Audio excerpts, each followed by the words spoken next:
At what was supposed to be my own wedding, I stood at the back of the room and watched my younger sister glide across the floor in the bridal gown I had designed with my own hands, while my mother took the microphone and introduced me to 200 guests as the helpful sister who had so kindly pitched in to plan the celebration. Not the bride, not the woman whose name was on the invitations, the helpful sister. I had spent 8 years building a luxury event company from nothing, and on the single most important day of my life, my own family used everything I had built to erase me, to dress my sister in my dream, and to turn my wedding into her coronation. I stood there in a plain coat over my real gown, watching strangers applaud the theft of my entire day.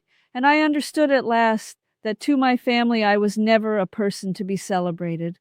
I was only ever the staff. I know this is a hard thing to sit with, so before I go on, I want to ask you for one small kindness.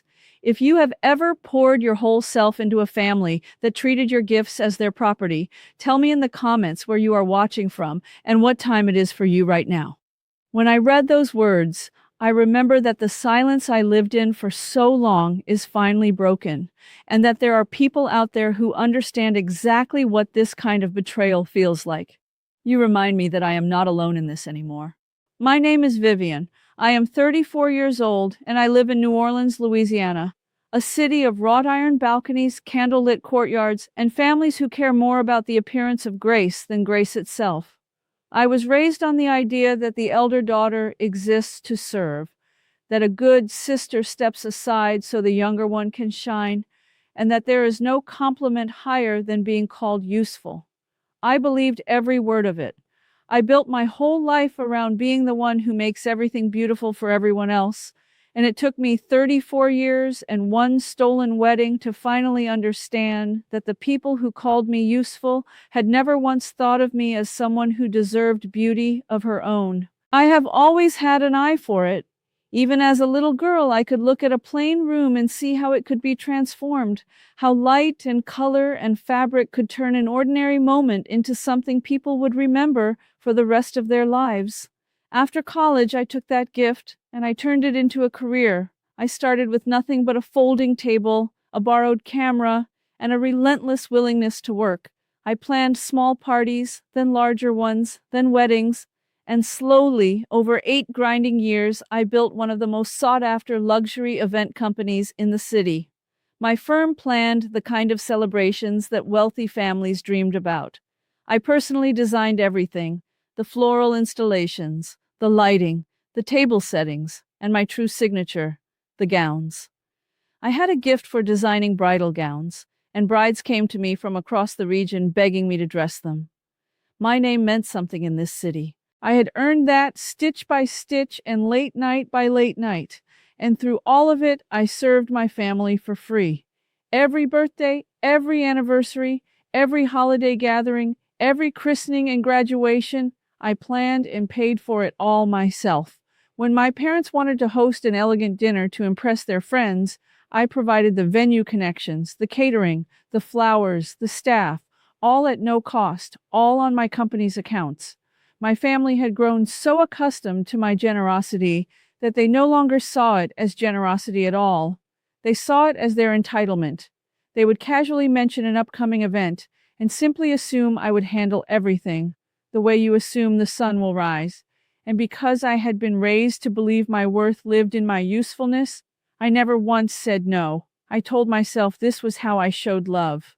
I did not yet understand that to them, my love looked exactly like a free vendor who never sent a bill. At the center of all of it was my younger sister, Chloe.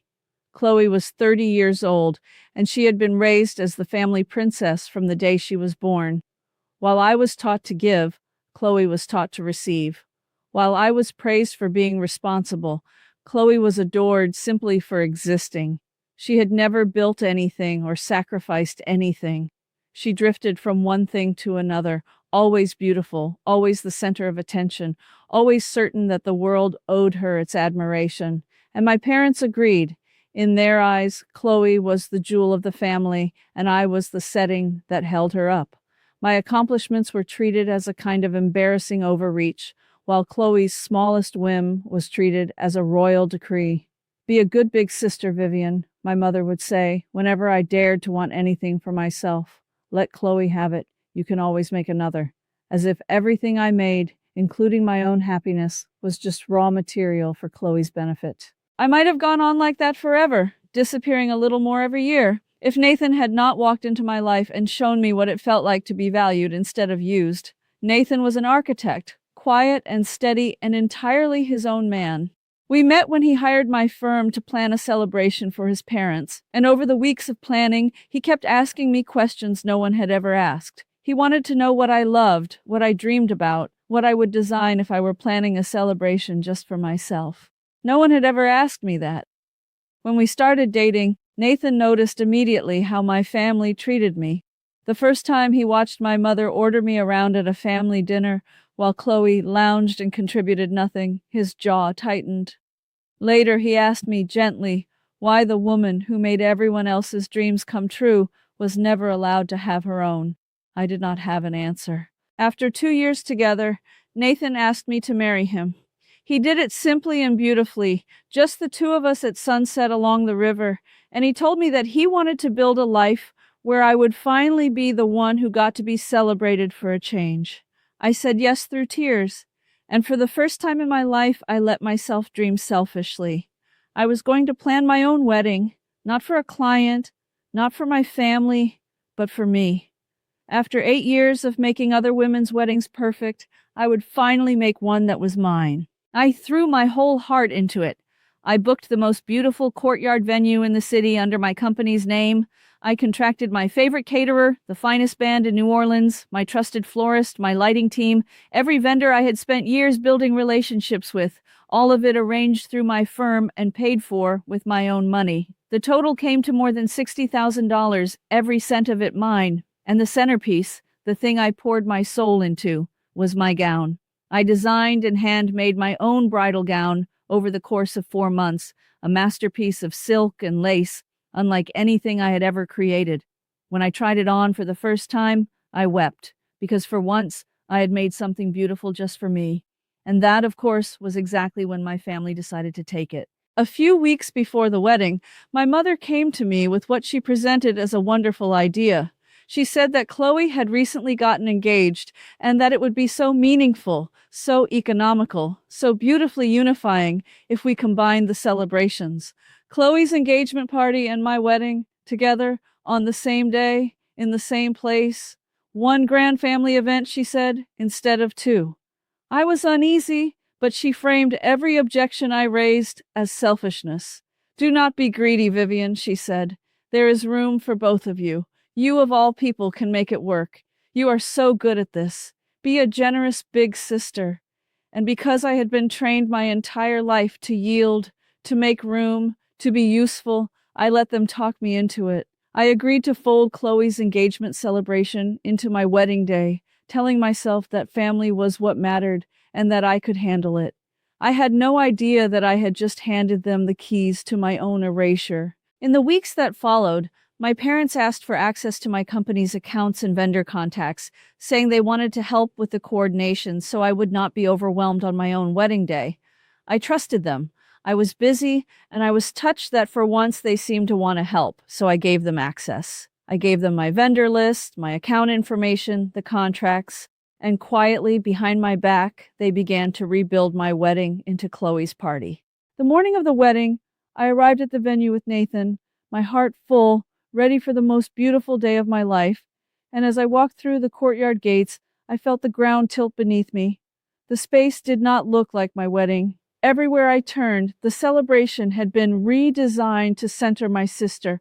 The largest floral installations, the ones I had designed for my own ceremony, had been moved to frame a massive banner that read, "Congratulations, Chloe and Marcus." The grand entrance, the best tables, the prime position before the band, all of it had been reassigned to Chloe's engagement. My own ceremony had been pushed to a small corner of the courtyard, almost an afterthought. My family had used my accounts, my vendors, and my money to throw my sister a more lavish celebration than my own wedding on my own wedding day. And then I saw Chloe. My sister came down the grand staircase, beaming, soaking in the gasps of the gathered guests, and she was wearing my gown. The bridal gown I had designed and sewn by hand over 4 months, the masterpiece I had made for myself, was on my sister's body. My mother had taken it from my studio and given it to Chloe, telling her it would be perfect for her grand engagement entrance. Chloe wore my dream down those stairs as though it had always belonged to her, while 200 guests applauded. I stood frozen at the edge of my own wedding, and my mother appeared at my side, took my hand, and led me toward the microphone, smiling warmly for the crowd. And then she lifted the microphone and introduced me. She did not say I was the bride. She said, "Everyone, let us also thank Vivian, Chloe's wonderful big sister, who so generously helped put all of this together, the helpful sister." There was a smattering of polite applause for the staff, and when I turned to my mother, stunned, and whispered that this was supposed to be my wedding, she leaned close and said the words that finally broke the spell of my entire life. She said, "Do not make a scene, Vivian. Chloe is the one starting her happiness today. You already have Nathan. Be the bigger person and let your sister shine. You can have your moment another time. Let your sister shine." I had been letting Chloe shine my entire life, dimming myself a little more each time, until on my own wedding day, I had been dimmed down to a thank you to the help.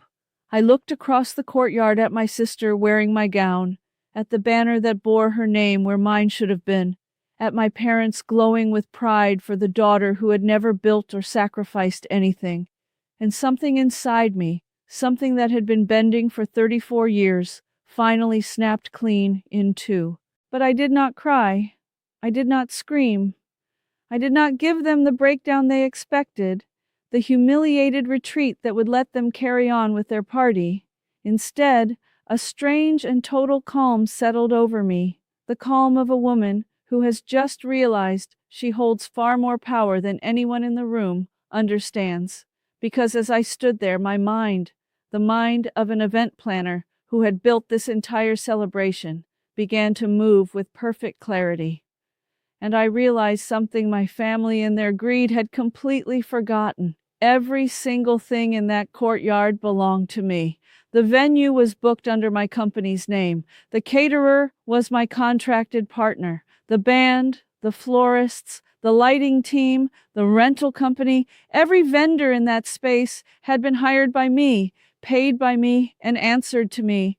My family had stolen my wedding, but they had built their theft entirely on a foundation that I controlled. They had used my house to throw their party, and they had forgotten whose name was on the deed. I excused myself quietly from my mother's side, and I began to move through the courtyard, calm and smiling, the way I had moved through 100 events before. But this time I was not coordinating. I was dismantling. I found the venue manager first, a woman I had worked with for years and who respected me deeply. I told her simply and clearly that the contracted client, my company, was terminating the event effective immediately and that the space needed to be cleared. She looked at the chaos of Chloe's party, then back at me, and she understood, and she nodded. I found the head of the catering team and told him to cease all food and beverage service at once and begin breaking down. I found the band leader and told him that the music was over. I found my florist, my lighting crew, my rental coordinator, one by one, all of them people who knew me and trusted me and worked for me, and I quietly gave each of them the same instruction. Stop, pack up, we are done here. What happened next, I will remember for the rest of my life. The band finished its song and simply did not begin another. The musicians began packing their instruments. The lights, my lights, the beautiful warm glow I had designed began to shut off section by section, throwing the grand party into ordinary dimness. The catering staff stopped pouring champagne and started clearing the tables right out from under the guests' hands. The rental crew began folding chairs and rolling away the very tables people were sitting at. The enormous floral installations, my installations, were lifted and carried out by my florist's team. In the space of about 15 minutes, the lavish celebration my family had stolen simply dissolved into nothing because every piece of it had been mine and I had taken it all back. The confusion in that courtyard turned to chaos. Guests stood bewildered as their chairs were folded beneath them, and their drinks were carried away. Chloe stood in the center of the dimming room in my gown, her grand moment evaporating around her, her face crumpling from triumph into panic. My mother rushed at me, her composure gone, hissing that I was humiliating the family, demanding to know what I thought I was doing. My father shouted that I was insane, that I was ruining Chloe's special day, and I turned to face all of them, calm and clear, and for the first time in my life, I let them hear exactly what I thought. I said loudly enough for the nearby guests to hear that this was not Chloe's day. I said that this was my wedding, that every flower and every light and every table and every plate of food in this courtyard had been designed, contracted, and paid for by me, and that I was simply taking back what had always been mine. I said that I had spent 34 years being treated as the help while this family stole everything I built and handed it to my sister, and that I was finished. And then I looked at Chloe, standing there in the gown I had made for myself, and I told her that the dress she was wearing was mine, that I had sewn it for my own wedding, and that she could take it off or keep it, but either way, it would be the last thing she ever took from me. The silence in that courtyard was absolute. 200 guests, many of them the prominent New Orleans families my parents had spent their whole lives trying to impress, now stood in a half-darkened, half-dismantled room, finally understanding what they had been brought to witness. It was not a celebration. It was a robbery, and the woman they had been told was just the helpful sister had just exposed it in front of all of them. I did not stay to watch the rest. I took Nathan's hand, and the two of us walked out of that ruined party with our heads high, while behind us, my family scrambled to explain to their humiliated guests why the grand celebration had collapsed into folding chairs and darkness. As we reached the courtyard gates, Nathan squeezed my hand and told me, quietly, that he had never been prouder of anyone in his life. But I was not finished. Over the following days, once the shock had settled into that same cold clarity, I did the thing my family feared most. I gathered the records. For 8 years, I had quietly absorbed the cost of this family's entire social life, and like any business owner, I had documented every cent. I had the invoices, the receipts, the account statements, the proof of exactly how much my company and my own money had paid to host this family's parties, dinners, and celebrations over the years. The total, when I added it all up, was staggering. Well over $100,000 of free goods and services I had provided to people who had then erased me at my own wedding. With the help of an attorney, and within the bounds of what was lawful, I made the truth known. I shared the records with the relevant people, including some of the very guests who had witnessed the collapse, so that everyone would understand precisely who in this family had been giving and who had been taking. The image my parents had spent decades building, the image of a gracious, generous family at the heart of New Orleans society, came apart, because the truth was that all of that grace had been bought with my labor, and I had finally stopped paying for it. And then I cut them off completely. I severed every financial and professional tie. No more free events, no more access to my company, my accounts, or my vendor relationships, no more anything. The endless free ride that my family had taken for granted for 8 years simply ended, because the engine that had powered it, me, had finally pulled out of the station and was never coming back. The consequences for my family were swift and severe. Without my company quietly funding their lavish social life, they could no longer afford the appearances they had built their entire identity on. The invitations they were used to receiving stopped coming because the New Orleans society that had once admired them now whispered about the family that stole a daughter's wedding and got caught. Chloe's engagement, built on the spectacle of that ruined party, did not survive the humiliation, and the wealthy match my parents had been so proud of quietly fell apart. My parents, who had spent decades living a life of borrowed grandeur on my dime, were left to face a much smaller and quieter existence, stripped of the free luxury they had mistaken for their birthright. About 2 weeks later, my mother came to find me. She did not call ahead. She appeared at the door of my studio, the place where I had created the gown she stole, and she wept and she pleaded. She said that I had destroyed the family, that I had humiliated my own sister, that surely I had made my point and could now find it in my heart to forgive and to start helping them again. She said that we were still family, and that a good daughter does not abandon her parents. I stood in the doorway of the studio I had built with my own hands, and I looked at the woman who had introduced me as the help at my own wedding, and I felt, to my own surprise, no anger left at all. Only a deep and settled calm. I told her the truth, quietly. I said that for 34 years I had given this family everything I had, my talent, my time, my money, and my love, and that they had repaid me by stealing the one day I had ever asked for myself and handing it to my sister. I told her that I had finally learned that being endlessly useful to people who do not value you is not love. It is just a slow way of disappearing. And then I told her gently that the answer was no, that it would always be no, and that she should go home. I closed the studio door, and I have not opened it to them since. It has been a little over a year now. The wound has healed into something I can carry without it aching. Nathan and I were married a few months later, in the way I should have been married all along. There was no grand stolen courtyard, no 200 guests, no family waiting to hijack the day. We were married in a small, beautiful garden at sunset, with only a dozen of our truest friends present, the people who actually loved us. And I wore a new gown, one I designed and made for myself in the weeks after everything fell apart, even more beautiful than the one Chloe took, because this time I made it knowing that I deserved to wear it. As Nathan and I exchanged our vows under the golden light, surrounded by people who clapped for me and only me, I felt a peace I had never known was possible. My company is thriving, busier and more respected than ever, because it turns out that a planner who finally refused to be exploited is a planner who has far more of herself to give to the clients who actually value her. I design gowns and celebrations for brides who weep when they see what I have made for them, and every single time I remember that I am allowed to make beautiful things for myself too. I have built a circle of real friends, the family I chose, who would never dream of asking me to step aside so someone else could shine. Chloe's grand engagement is gone, and so is the future my parents tried to build on the back of my stolen wedding. They live a smaller, quieter life now, the borrowed grandeur stripped away, the society they worked so hard to impress, keeping its distance.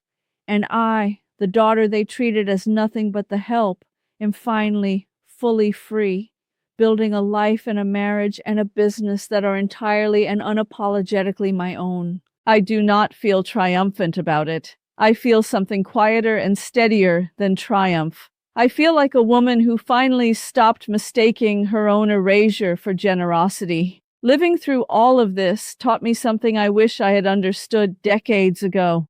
There is a difference between being generous and being consumed, and for 34 years, I could not tell them apart.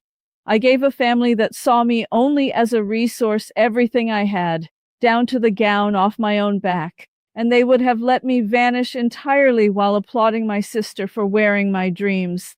I finally chose myself. I took back what was mine. I let the truth come to light, and I refused at last to keep paying for the privilege of being invisible. But living through it has made me wonder how many of you are out there right now, stepping aside again and again so someone else can shine, telling yourselves that your endless usefulness is the same thing as love. So let me ask you honestly.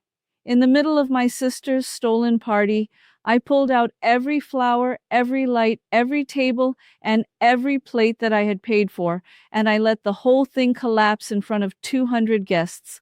Do you think that was satisfying justice, the moment I finally claimed what was mine? Or do you think I went too far and was simply cruel? Tell me what you would have done in the comments below. And if my story gave you even a spark of strength today, please subscribe and turn on the bell so you can join this community, where we tell the stories that too many people are forced to live in silence. Thank you for being here with me tonight. You remind me that I was never truly alone.